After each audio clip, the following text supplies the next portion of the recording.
Salut les amis tireurs et bienvenue aujourd'hui pour ce nouvel essai de plomb. Alors aujourd'hui on va tester les JSB Exact Express parce que vous avez été une majorité à voter pour ce plomb sur le site. Donc écoutez, on va vérifier si la réputation de JSB est méritée. Concernant cette marque, en fait elle est plutôt réputée dans le milieu de l'airgun, hein. On entend beaucoup parler sur les forums, les groupes de discussion. Donc aujourd'hui on va les tester la Diana 31. On va faire le test comme d'habitude, hein, du poids, la longueur, vitesse, précision, toutes les pénétrations, les perforations. Cette vidéo, c'est la troisième fois que je la tourne. Je commence un peu à en avoir marre, je sais pas pourquoi, j'ai des problèmes de son. Donc c'est fort probable que vous ayez des faux raccords tout au long de la vidéo, parce que il y a des séquences que je retourne et d'autres que je vais pas pouvoir retourner. Donc voilà.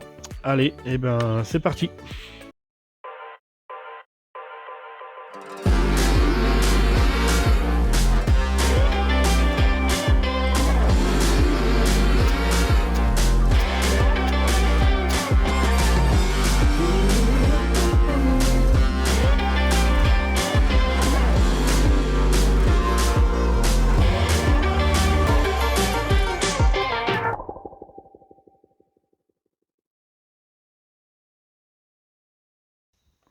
Alors les JSB Exact Express, donc ce sont des plombs bombés, Diabolo à tête bombée, qui sont donnés pour 0,51 grammes.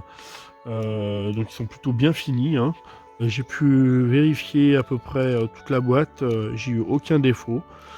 Ils sont vraiment très très bien finis ceux-là. Allez, on va voir tout de suite ce qu'ils donnent au niveau du poids et de la régularité.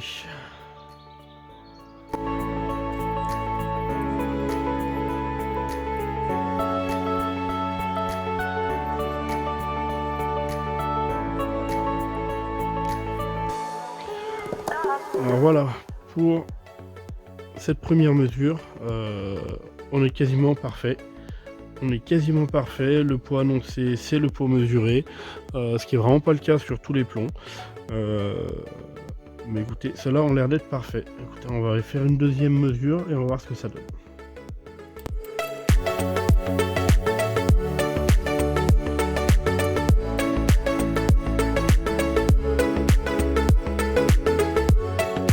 Voilà, alors idem, hein, pour cette deuxième mesure, on est quand même très proche du poids annoncé par le fabricant.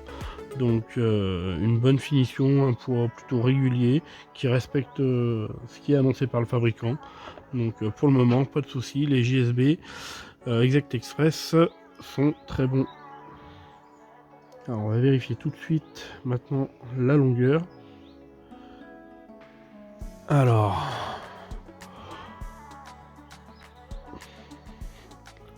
là, moi je mesure 5,3 mm.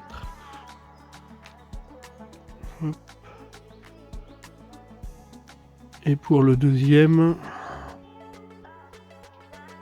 on est pareil, hein, 5,3 mm. Voilà. Bon, et écoutez, je suis plutôt content. C'est quand même de la bonne qualité. On va voir ce que ça donne maintenant en test de précision. Allez, c'est parti.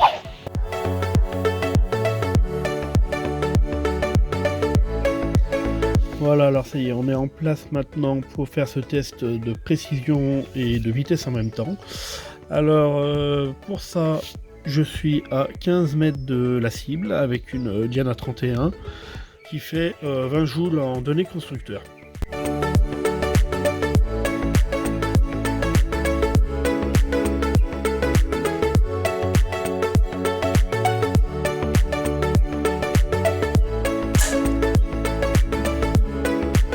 Premier plomb, on est à 289 mètres secondes.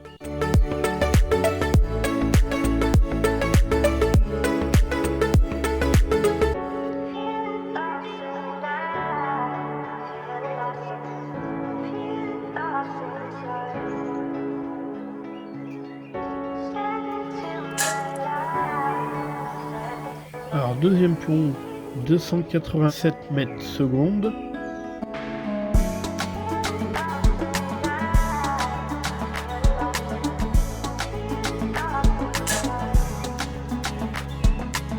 Alors troisième plomb, apparemment le chrony a déconné.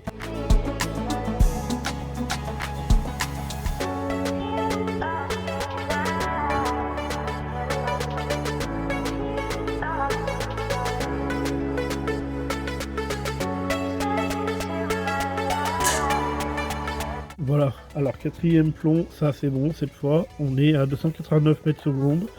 Et en précision, on est quand même pas mal, hein. Il me semble avoir vu qu'on fait un seul trou avec les 4 plombs.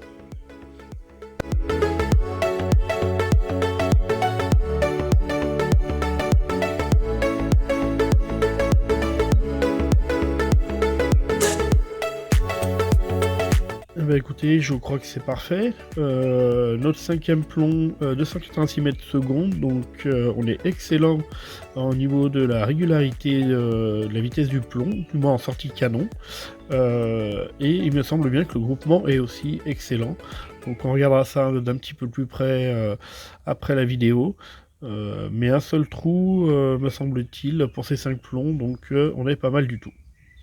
Après ce premier test plutôt concluant entre la précision et la régularité de la vitesse en sortie de canon, on va essayer de mesurer cette fois-ci à la cible directement.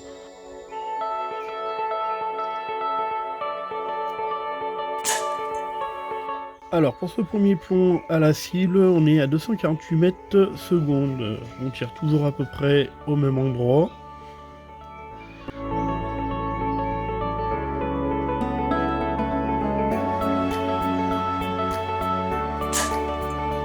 Mince, alors deuxième plomb, on est en fin de journée, j'espère que c'est pas la lumière qui me fait défaut, mais la deuxième mesure n'a pas été prise.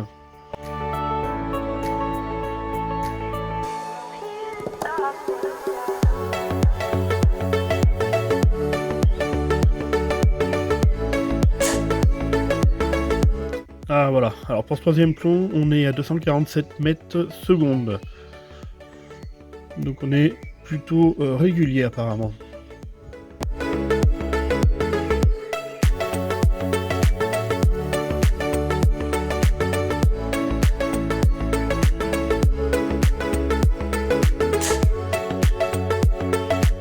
Bon, alors pareil, quatrième plomb, manque de mesure.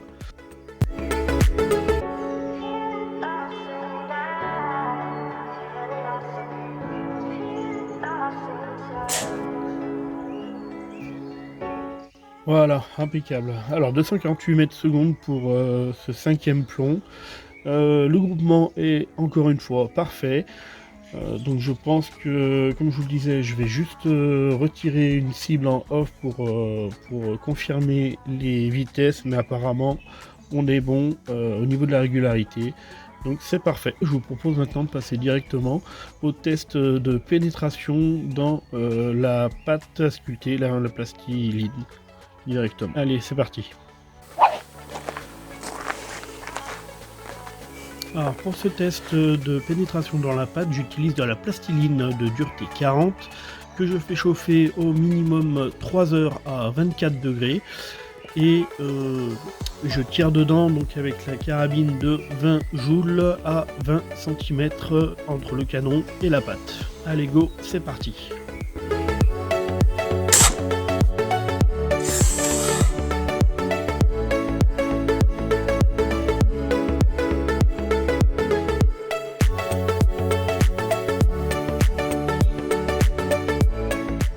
Voilà, notre tir est maintenant effectué, donc on peut se rendre compte que, première constatation, le diamètre est plutôt faible, l'expansion n'est pas énorme à l'entrée de notre pâte, donc on va mesurer ça tout de suite.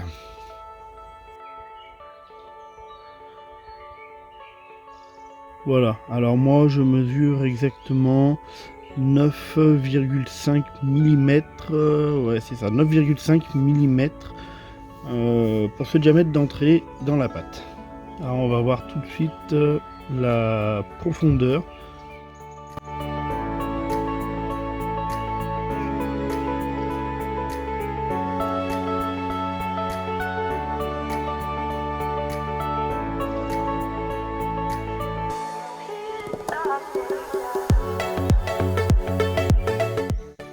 Bon, alors déjà, on peut se rendre compte que le plomb n'a pas pénétré énormément. C'est une bonne pénétration, mais qui n'est pas non plus exceptionnelle. On va regarder tout de suite ça avec le pied à coulisse.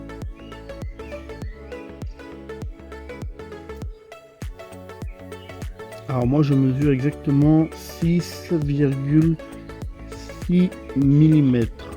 Voilà, donc 66 mm à peu près de profondeur de pénétration. Alors le plomb quant à lui est légèrement déformé. On a vu plus déformé que ça, mais bon. Donc si on mesure le plomb, maintenant en longueur il fait 4,4 mm de longueur.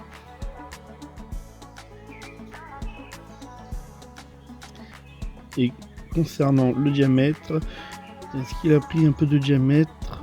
Alors je mesure, oui, il a pris un petit peu, donc il fait 4,9 mm. Voilà, donc voilà ce qu'il en est pour la pénétration dans la pâte. On va tester maintenant tout de suite la pénétration dans le gel balistique. Alors j'ai déjà tourné cette séquence, donc je vous laisse juste avec la vidéo et je vous écrirai directement à l'écran les données que j'ai récoltées.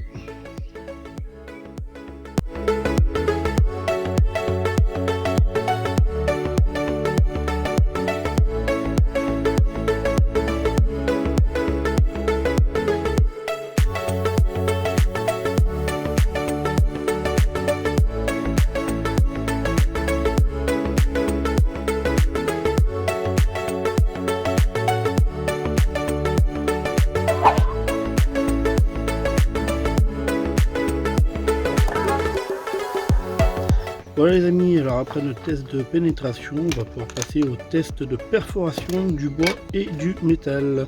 Alors j'ai déjà mis en place le matos pour le test du bois, donc c'est parti.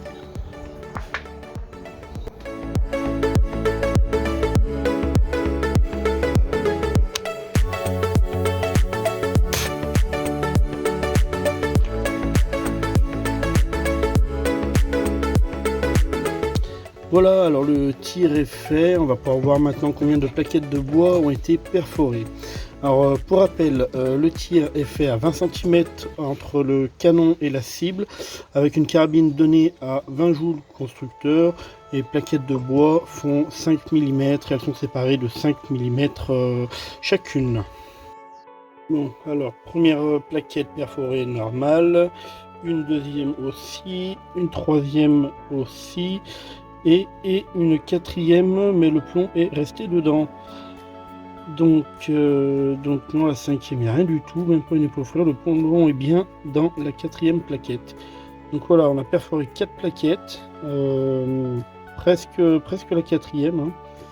La première, on a un joli trou d'entrée, bien défoncé derrière.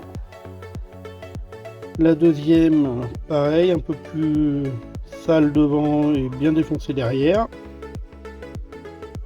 Bon, la quatrième, comme vous voyez, le plomb est resté... ouais, non, en fait, il n'avait pas du tout perforé. Ça a juste poussé un petit peu derrière. Mais sans plus, on était loin de perforer quand même la quatrième plaquette. Par contre, le plomb a pris un petit peu cher même.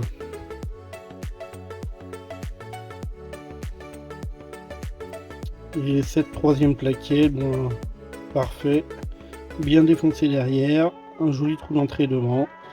Donc voilà. Bon, donc notre plomb JSB Exact Express aura perforé 3 plaquettes et demie. Allez, dernier test pour ces JSB. J'ai donc préparé les plaquettes de boîtes de conserve et on va pouvoir voir combien vont être perforées.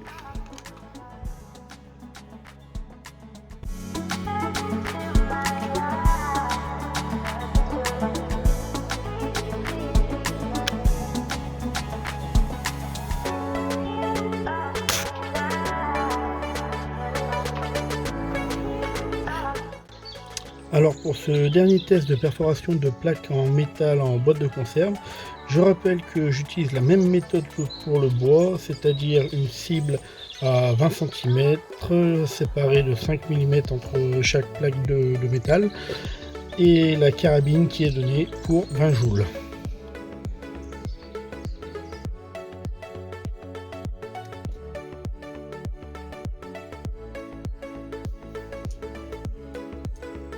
Alors, première plaquette percée, une deuxième aussi.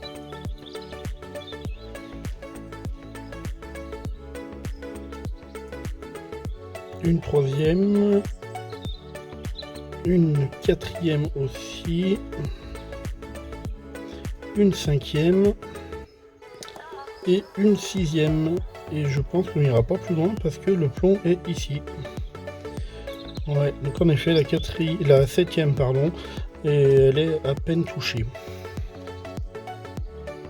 Ouais, derrière on a à peine une petite déformation, donc rien du tout, c'est pas du tout perforé.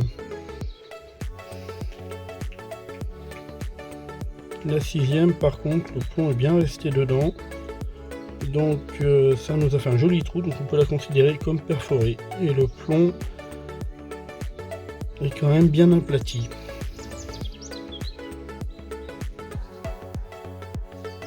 Bon les amis, c'est fini pour ce test. Alors c'est le premier test que je fais en vidéo. J'avoue que j'ai quand même pas mal galéré au niveau du son. J'ai fait de mon mieux pour rattraper un peu les prises de son qui ne se sont pas faites.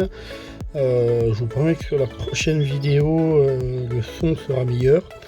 Alors n'hésitez pas à me donner vos avis et vos conseils dans les commentaires sur ce qui vous a plu et ce qu'il faudrait peut-être que je change.